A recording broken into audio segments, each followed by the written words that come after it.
Boa noite, queridos irmãos, irmãs. Que a paz do nosso Mestre Jesus continue vibrando em nossos corações, hoje e sempre. Nós vamos então projetar aqui as nossas ajudas para darmos início à nossa apresentação. Antes de nós iniciarmos o nosso conteúdo, eu gostaria de deixar uma pergunta para vocês. Vocês podem responder no site à vontade ou apenas refletir sobre. Você tem medo de morrer? Por quê?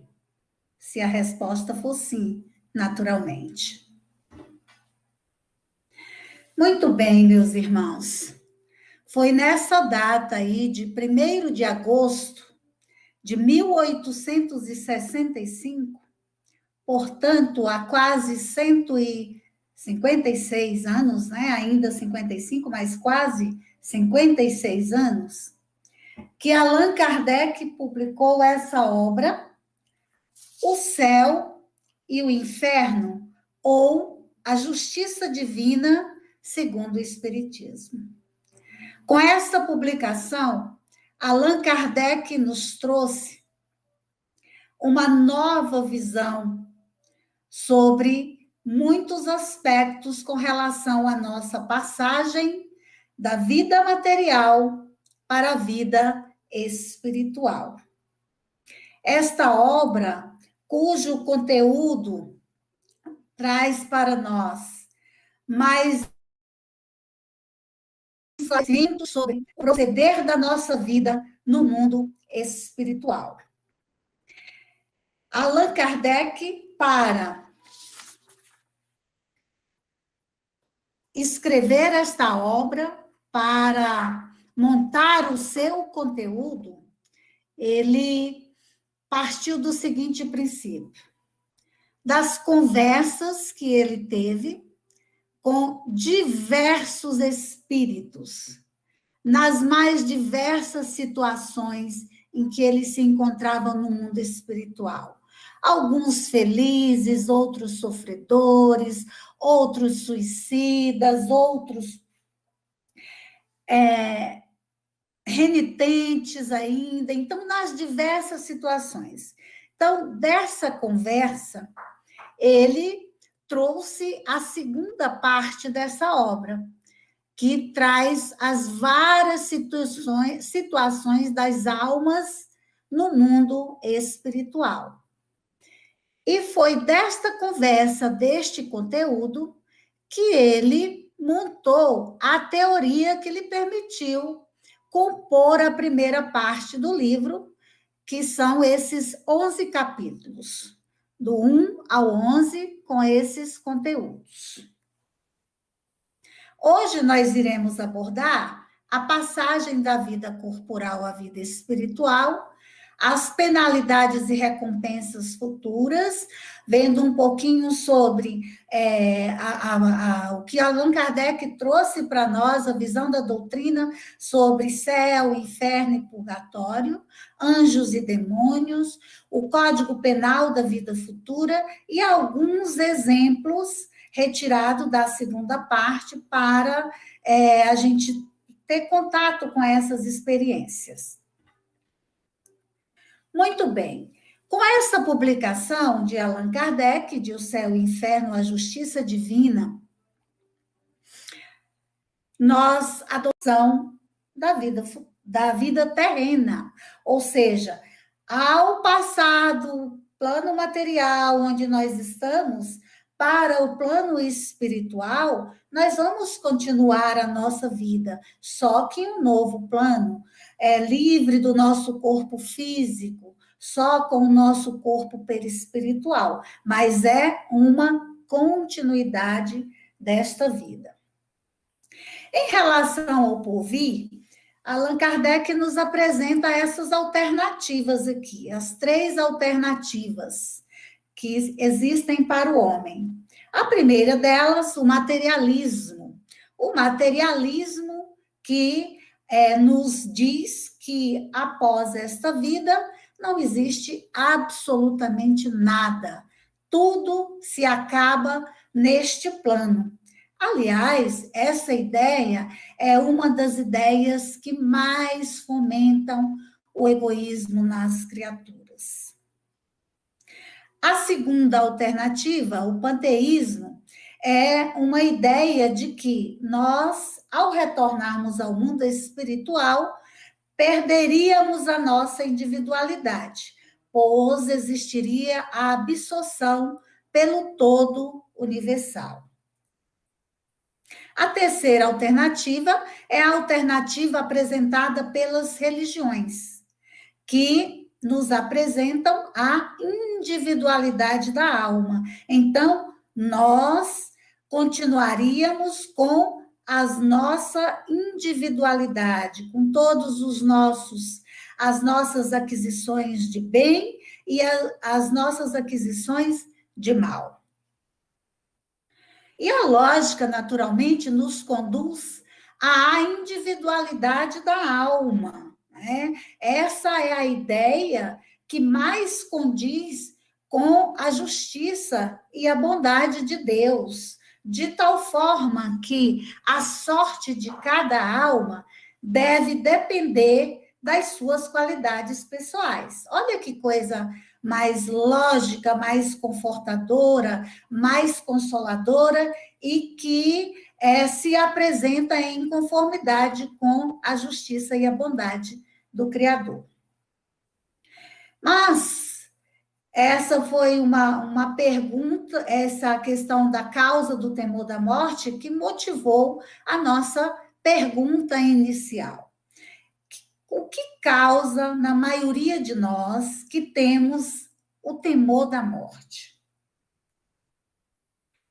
Dúvida sobre o futuro espiritual. Então, na dúvida, a incerteza sempre nos causa algum temor. Ideias errôneas de inferno e paraíso. Isso a gente vai trabalhar um pouquinho mais na frente, que se essa é a causa que te traz algum temor da morte, a gente vai tentar esclarecer logo mais. O apego à vida corpórea, o apego à matéria, o apego a esta vida. E o temor da morte, será que ele exerce alguma influência sobre a nossa alma? Se exerce, quais são essas influências? E Allan Kardec nos esclarece nessa obra que este temor é um efeito da sabedoria da providência, de conservação comum a todos os seres viventes. Esse temor é necessário enquanto não se está suficientemente esclarecido sobre as condições da vida futura. Porque se a gente já estivesse a exata noção da vida futura, o nosso desejo era de voltar o mais rápido possível para a nossa pátria espiritual. Mas a ausência desse freio, desse controle, nos levaria a deixar prematuramente a vida e a negligenciar o trabalho terreno. Trabalho terreno que é tão importante e tão fundamental para a construção do nosso futuro no mundo espiritual. Um outro assunto, conforme nós colocamos lá, é o céu. Vamos ver como essa obra nos traz a visão de céu. Será que é como nos mostra essa figura bonita, esse céu azul, de um sol que tem as nuvens, mas está claro, bonito, mostrando toda a radiação e beleza?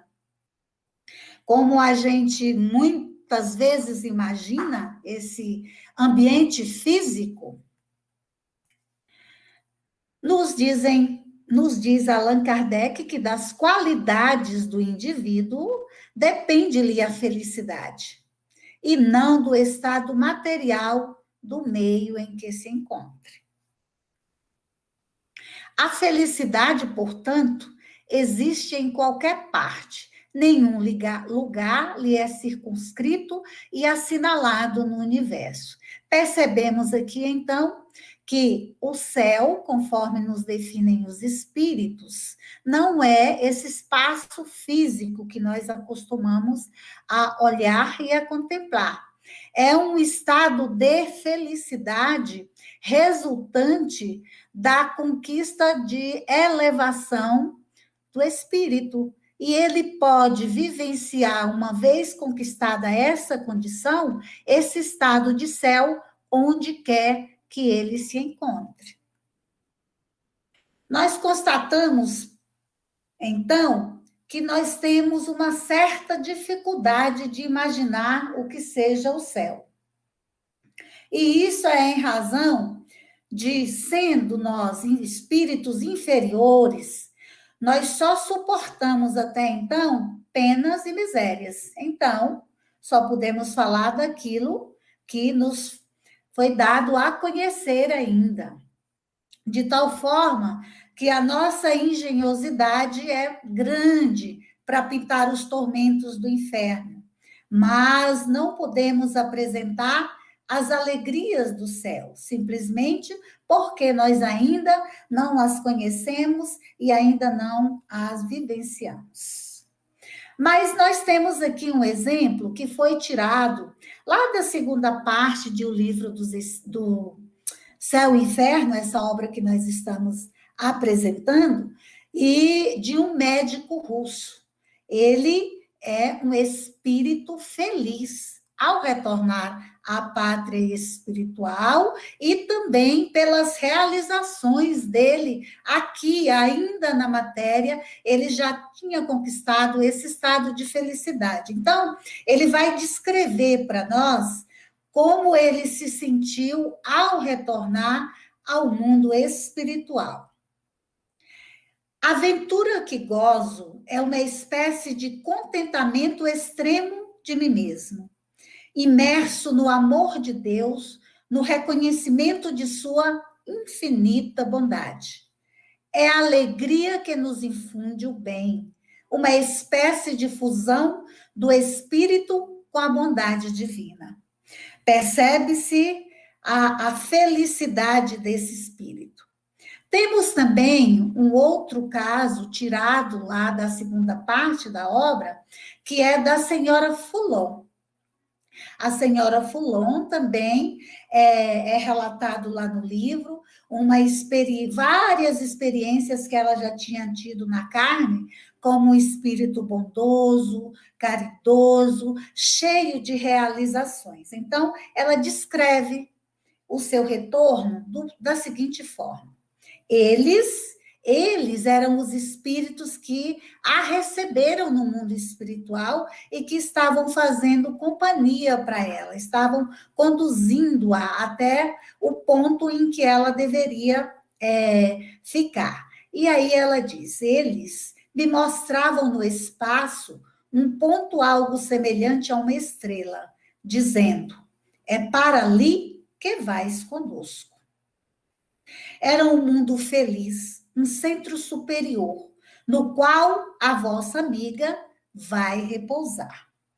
Essa é a sensação, a alegria e a felicidade dos espíritos que já se harmonizam, que já cumpriram a vontade do Criador. De tal forma que nós vamos dar uma passadinha aqui sobre como se dá a vida nos mundos superiores. Isenta de cuidados e angústias. É mais longa e sem temores. A morte é uma transformação feliz e desejada. Então, nos mundos superiores não há o temor da morte. Eles compreendem a necessidade dessa transformação e desejam, porque isso irá representar progresso, aprendizado. O corpo. Como será o corpo nos mundos superiores? Não sujeito a necessidades, a doenças ou deteriorização. aqui no nosso planeta. Ele é sutil, leve, belo, aperfeiçoado, purificado e radiante. Essa é uma conquista dos espíritos que alcançam, né, um estado de evolução tal que possa habitar esses mundos superiores. Os sentidos delicados e de percepções sofisticadas. Então, esses sentidos mais apurados desses espíritos no mundo superior, certamente já lhe dão condições de percepção muito mais ampla do que os sentidos que nós temos aqui ainda na Terra. Em função desse corpo sutil, leve, a locomoção é bem mais rápida e fácil. O crescimento rápido dos corpos, né? Não demora como nós, todo esse período, né? Por isso, nesses mundos, a infância é curta ou quase nula. Esses espíritos já adquiriram uma condição tal de que esse período que nós precisamos aqui da infância, muito especialmente do 0 aos 7 anos, para que a gente possa trabalhar as qualidades dos espíritos que nós recebemos como nossos filhos, nos mundos superiores, né, já é bem menor e essa necessidade.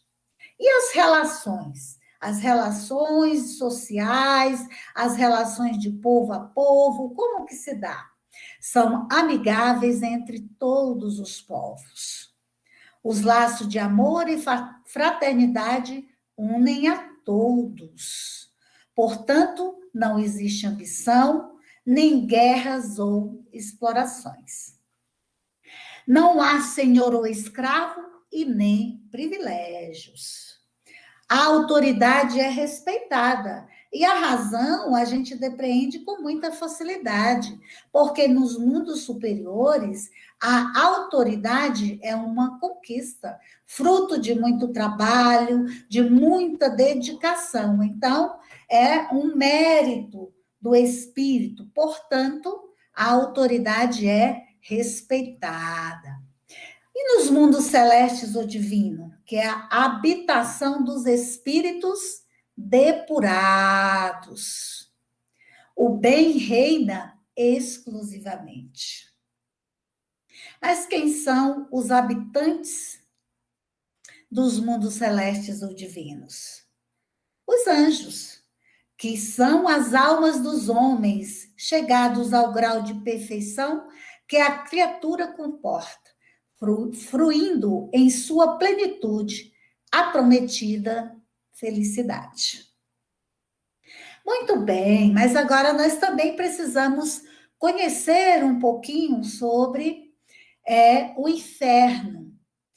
Existe, será, o inferno como um local de muito sofrimento, fogo, escuridão, lamentos, desesperos? Será que existe?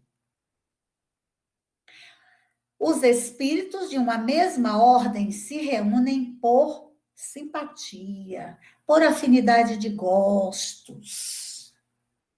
De tal forma que nós fomos pedir o auxílio de André Luiz, onde ele traz algumas informações sobre essa questão da situação do inferno na visão da doutrina espírita, para facilitar a nossa compreensão.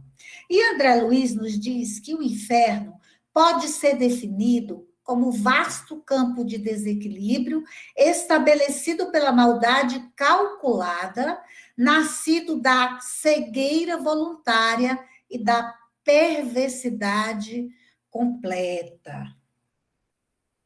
Aí vivem, né, nessas regiões em que esses espíritos se unem por simpatia, às vezes por séculos, meus irmãos, por períodos muito longos. Espíritos que se bestializaram, fixos, que se acham na crueldade e no egocentrismo. O Senhor, no entanto, o Senhor, Deus, nosso Pai, tolera semelhantes criações das almas humanas, como um pai que suporta as chagas adquiridas pelos seus filhos e que se vale delas para ajudá-los a valorizar a saúde. O inferno, portanto, como região de sofrimento, é perfeitamente cabível, representando um estabelecimento justo de filtragem do espírito a caminho da vida superior. De tal forma que todos os lugares infernais que são suportados pelo Criador surgem, vivem e desaparecem com a sua aprovação. E assim é que os prepostos das inteligências angélicas não perdem de vista as plagas infernais. Ou seja, jamais essas almas que se encontram ainda nessas situações de renitência no mal, que se comprazem nessas energias, nessas emanações, todas jamais estão desamparadas, porque ainda que os gênios da sombra não o admitam, as forças do céu velam pelo inferno, que a rigor existe para controlar o trabalho regenerativo da Terra. Aqui nós temos um relato agora de um espírito que se encontra no estado de infelicidade em decorrência dos atos de maldade praticado durante o seu período aqui de encarnação na Terra. Ele relata o que ele sente da seguinte forma: não sabeis o que sofro, é horrível. A guilhotina, que vale a guilhotina comparada a este sofrimento de agora? Nada. É um instante. Este fogo que me devora, sim, é pior, porque é uma morte contínua, sem trégua, nem repouso, sem fim. E as minhas vítimas ali estão ao redor, a mostrar-me os ferimentos, a perseguir-me com os seus olhares. Aqui cabe a gente refletir um pouco que toda essa descrição era a sensação que ele sentia em decorrência do que a sua consciência lhe cobrava, né? Naquele momento, pelos seus atos praticados, mas ele já não estava vivendo na matéria, aquela dor que ele sentia era exatamente esse reflexo, e não uma dor material, física. Mas nós vimos como se caracteriza a existência do inferno. Mas nesse inferno há demônios? É um questionamento a ser respondido. No sentido de seres perpetuamente maus, não existe. Mas então, como é que o Espiritismo vê os demônios? Como ele nos explica essa questão? Há espírito em todos os graus de adiantamento moral e intelectual. Nas classes inferiores, destacam-se espíritos ainda profundamente propenso ao mal e comprazendo-se com o mal, ou seja, praticam o mal pelo prazer de praticar o mal. E este pode se denominar demônios, pois são capazes de todos os malefícios. No entanto, o Espiritismo não lhes dá tal nome, por se prender ele a ideia de uma criação distinta do gênero humano, como seres de natureza essencialmente perversa, né? Então, o Espiritismo não adota esse nome para os espíritos. Penas eternas Sobre as penas eternas, existe uma lei geral, qual seja, toda falta terá punição e terá recompensa todo ato.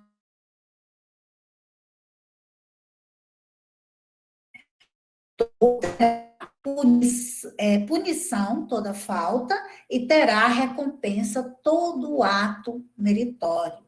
Aqui está presente com toda a sua força a justiça e a bondade do Criador.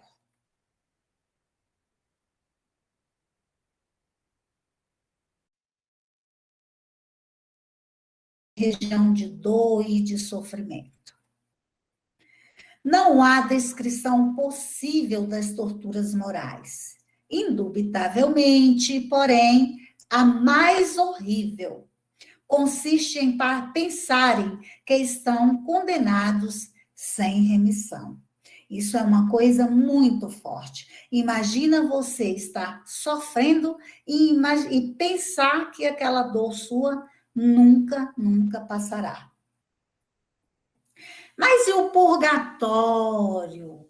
Existe esse purgatório? O que a doutrina espírita nos diz sobre o purgatório? O espiritismo não nega a existência do purgatório. Antes, confirma a penalidade futura.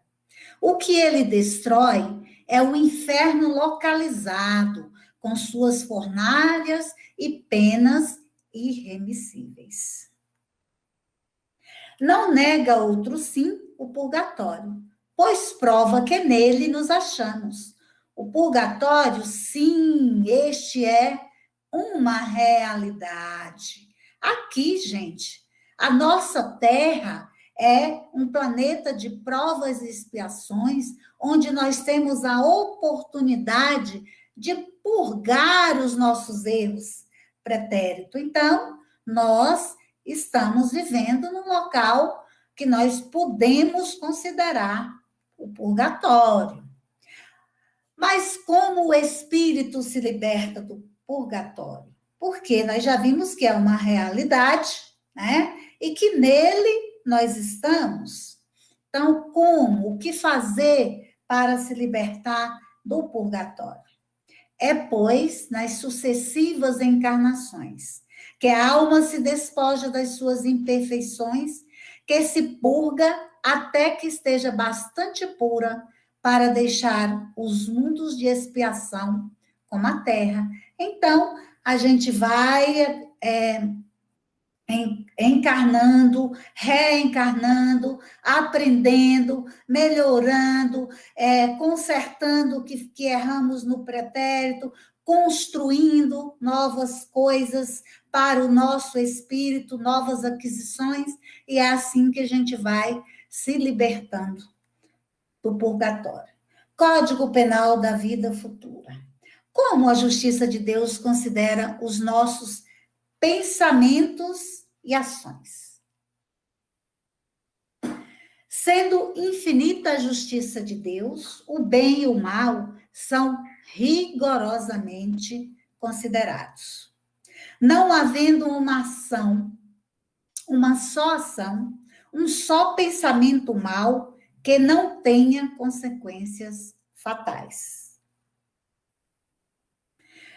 Não há uma única ação meritória, um só bom movimento da alma que se perca, mesmo para os mais perversos.